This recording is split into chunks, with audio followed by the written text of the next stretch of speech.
पृथ्वी पर जीवन जी रहे प्राणियों में मनुष्य सबसे ज़्यादा बुद्धिजीवी है।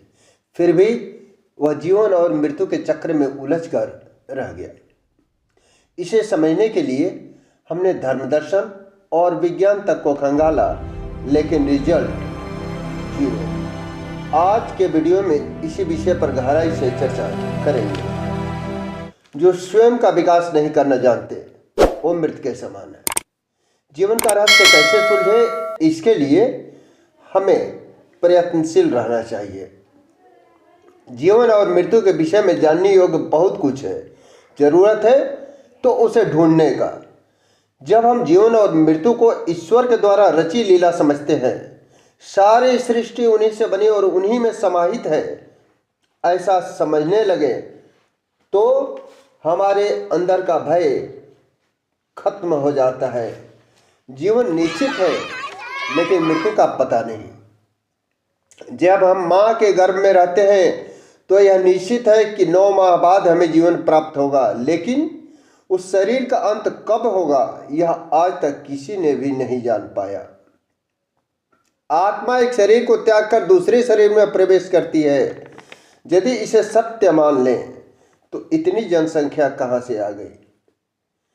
कहने का तात्पर्य है, इतने नए आत्माओं का जन्म कहां से हुआ। ये सारी बातें ऐसी उलझन है जैसे मकड़ी का जाल।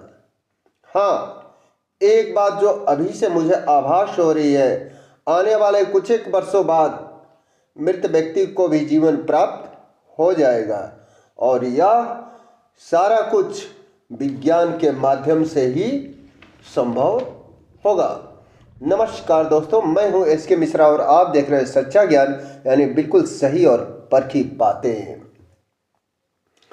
फ्रेंड्स, किसी जड़ तक पहुंचने से पहले उसकी शुरुआती बातों को जानना हमारे लिए जरूरी हो जाता है। आप अंतिम पायदान पर तभी पहुंचते हो जब पहले पायदान पर कदम रखते हो। तो आइए इसी विषय को सिलसिलेवार तरीके से समझते हैं। धर्मावलंबियों की बात करें तो उनके अलग अलग विचार हैं। किसी ने जीवन और मृत्यु को आत्मा का चक्र बताया, तो किसी ने कहा मृत्यु उपरांत आत्मा स्वर्ग या नरक में उसके कर्मों अनुसार जाती है। गीता में आत्मा को अमर बता दिया गया। वहीं गरुड़ पुराण कहता है कि मृत्यु उपरांत आत्मा को यमराज के दूत लेकर जाते हैं और उसके कर्मों अनुसार अलग अलग योनियों में भेज देते हैं। लेकिन जहां तक हमारा मानना है, मृत्यु का मतलब शरीर का अंत। कहने का तात्पर्य है कि जिन 5 तत्वों से बना हमारा यह शरीर है, पुनः उसी में विलीन हो जाता है। इसे समझने के लिए एक एग्जाम्पल के माध्यम से समझते हैं। मान लीजिए आप मोटरसाइकिल खरीद कर लाते हैं, उसे चलाते हैं और वह जैसे जैसे पुराना होता जाता है उसका माइलेज कम होता जाता है और अंततः खराब होकर फेंक दिया जाता है।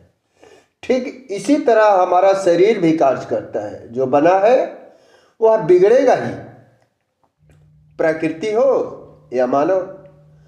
जब हम श्रीमद् भागवत गीता को पढ़ते हैं तो पाते हैं आत्मा अमर है। मृत्यु आत्मा की नहीं शरीर की होती है। ठीक उसी तरह जैसे पतझड़ ऋतु के आते ही पेड़ अपने पुराने पत्तों का परित्याग कर देते हैं। है ना उलझन। सीधी सादी भाषा में जाने तो नर मादा के संपर्क में आने या उनके सुरक्षित बीज से ही नई आत्माओं का जन्म होता है। यह बात तो 100% सत्य है, लेकिन सारे लोगों के साथ ऐसा क्यों नहीं होता? कृपया कमेंट बॉक्स में जरूर लिखें। अंतिम निष्कर्ष पर पहुंचने से पहले हम यह मानने को मजबूर हो जाते हैं कि जीवन मृत्यु का चैप्टर हमें हमारे जीवन के अर्थ और मूल्य के बारे में सोचने के लिए विवश कर देता है। दोनों एक दूसरे के पूरक हैं। जीवन के बिना मृत्यु नहीं और बिना मृत्यु का जीवन नहीं। हाँ, एक बात तो बिल्कुल सत्य है, बिना आत्मा जीवन अधूरा है और यह उस समय सत्य प्रतीत होता है जब जन्म लेने से पहले ही बच्चे की मृत्यु हो जाती है। तो फ्रेंड्स, हाँ, कैसा लगा हमारा वीडियो कृपया कमेंट बॉक्स में ज़रूर लिख दें। मिलते हैं अगले वीडियो में, तब तक आपका बहुत बहुत धन्यवाद।